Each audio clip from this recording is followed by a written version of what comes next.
ગુજરાતમાં અનેકવાર અનેક બાબતને લઈ અને કાયદો અને વ્યવસ્થાની સામે સીધા જ સવાલો ઊભા થતા હોય છે અને હવે ફરી એકવાર પાલનપુરમાંથી એક એવી ઘટના સામે આવી છે કે જે ખરેખર અનેક સવાલો પણ ઊભા કરે છે અને એક ચોંકાવનારી ઘટના છે।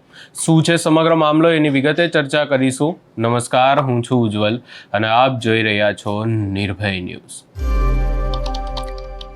આપણે અવારનવાર હત્યાના બનાવો, ક્યાંક ને ક્યાંક ખુલ્લેઆમ હુમલો, આવા અનેક કિસ્સાઓને લઈ અને અનેકવાર સાંભળતા હોય છે। અનેકવાર આ બાબતને લઈ અને આપણે જોયું પણ છે કે પરિવારમાં પણ રોષ જોવા મળે છે, પરંતુ હવે પાલનપુરમાંથી એક એવી ઘટના સામે આવી છે કે જે ખરેખર એક ચોંકાવનારી ઘટના છે।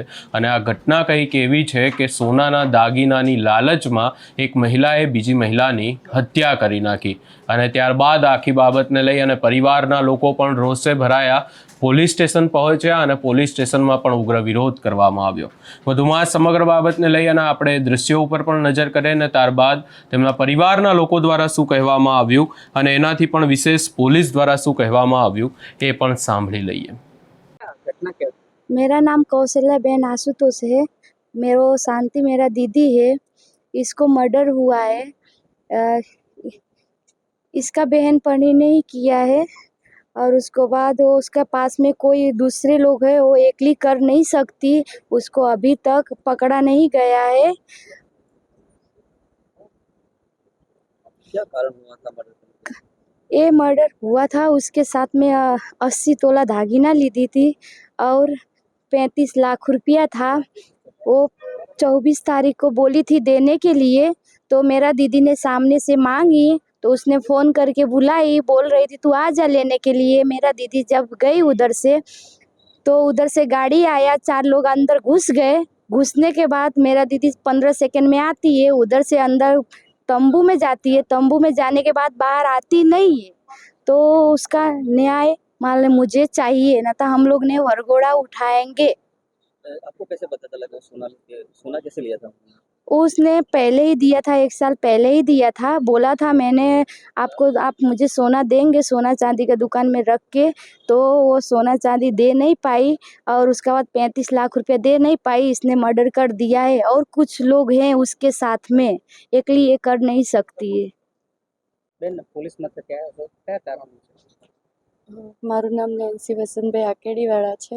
આજથી 4-5 દિવસ પહેલાં મારા મમ્મી ગુમ થઈ ગયા હતા। અમને એની જાણ થઈ હતી, પછી અમે પોલીસમાં ફરિયાદ કરાવી। અમે પણ અમારી રીતે એમની બહુ બધી શોધખોળ કરી હતી, CCTV ને બધું અમે પણ ટ્રાય કર્યો હતો ચેક કરવાનો। ત્યાંથી અમને થોડું ઘણું ક્લુ મળ્યું કે એ ક્યાંક એમની એક ફ્રેન્ડ છે એમના ત્યાં ગયા, પણ ત્યાંથી બહાર આવ્યા જ નથી। પણ એરિયા એમ કહેતા હતા કે ના, એ ત્યાંથી બહાર નીકળી ગયા છે। તો અમને એમ હતું કે એવું હશે, કે એવું કોઈ મિત્ર થઈને કોઈ આવું તો ક્યારે કરી ના શકે। અમે એવું વિચારતા હતા, કેમ કે એમનો અને એમની મિત્રનો 15 વર્ષનો સંબંધ હતો। તો આ 15 વર્ષના સંબંધમાં કોઈ આવું કરી શકે, કોઈ વિચારી પણ ના શકે। પણ જ્યારે પણ અમે પોલીસને FIR કરાવી, પોલીસે બધી તપાસ કરી, ત્યારે તપાસમાં જાણવા મળ્યું કે એમની મિત્રએ એમનું મર્ડર કરી નાખ્યું છે।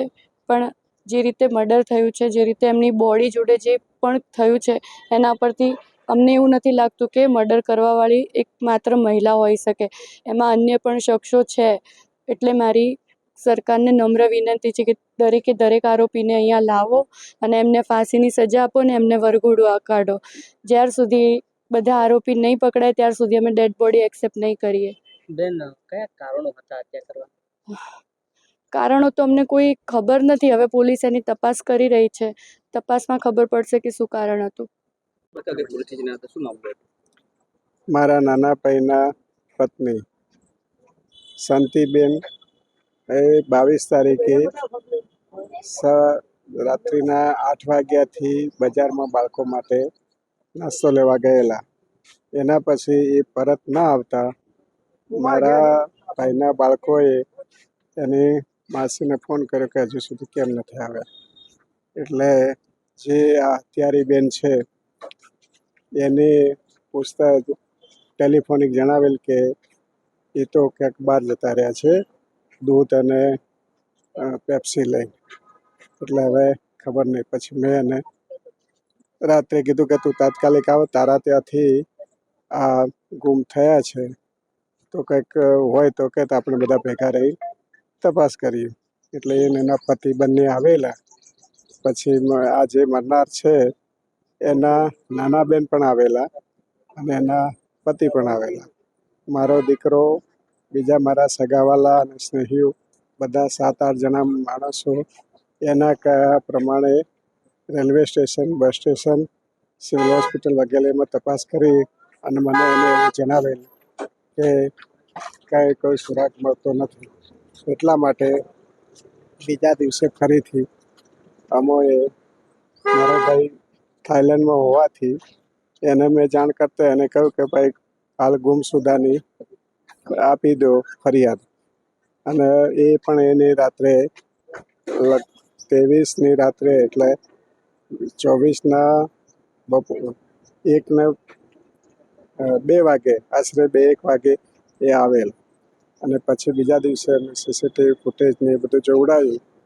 અને પછી અમને આ બધું પોલીસની તપાસ કરતાં પૂછા કરતાં એવું લાગ્યું કે કંઈક આમાં અઘટિત બનાવ બનેલો છે. એટલે એને પછી શંકાના દાયરામાં લઈને પોલીસે એની સઘન પૂછપરછ કરતાં એને પોતે જે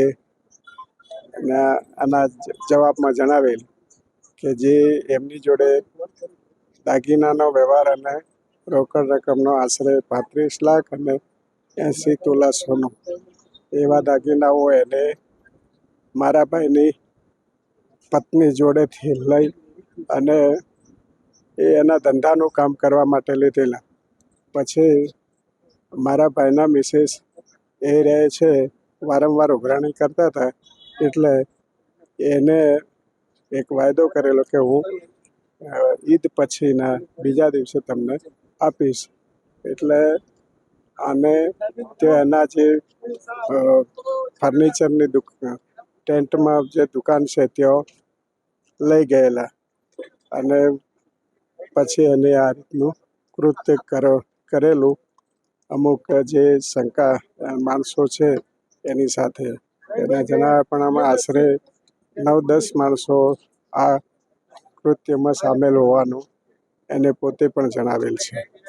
અને આજ પછી ફરીથી પોલીસે એની સઘન તપાસ કરતાં એને જણાવેલ કે કઈ કઈ જગ્યાએ કેવી રીતે એની હત્યા કરેલી અને હત્યાના પુરાવાનો નાશ કરવા માટે એને સદરબાઈની લાશને એને બીજી જગ્યાએ જઈ બાળવાનો પ્રયાસ કરેલો. પછી કોથળામાં પૂરી લાવી અને પાલનપુર હાઈવે વિકાસ સ્ટાફે જે છે ત્યાં એના ગટરની અંદર એને એનો નાખી દીધો. અને એ રીએ જે છે આરોપી એ સતત અમારી જોડે જ ભેગી રહી અમને ગુમરાહ કરતી હતી. એટલે મારી સરકારશ્રીને નમ્ર અરજ છે કે અમને ન્યાય અપાવે.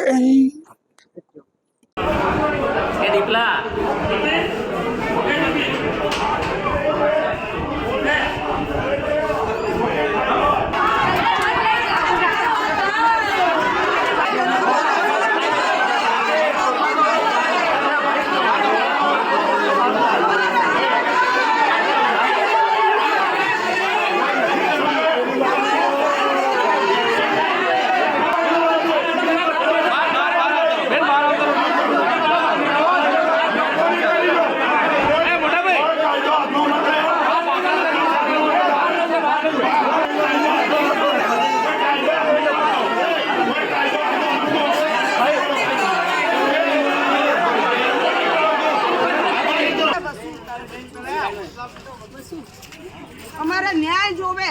5 જણા અમારા હાજર જોઈએ. હા, ન્યાય જોવે. બસ અમારે ન્યાય જોઈએ. નિર્દોષ બેનને મારી નાખી છે.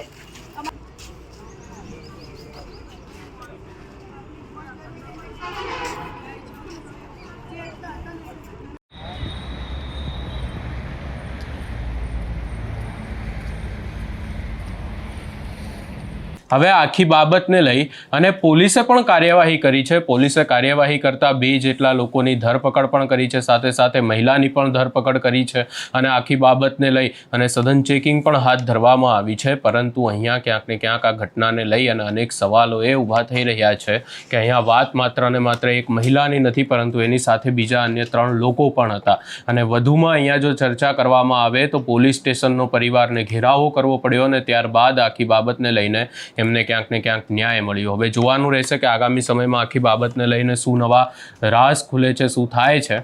આ સમગ્ર બાબતે તમારો શું અભિપ્રાય છે અમને કમેન્ટ કરી જરૂર જણાવશો અને અમારી ચેનલ નિર્ભય ન્યૂઝને લાઇક, શેર, સબસ્ક્રાઈબ કરવાનું ભૂલશો નહીં.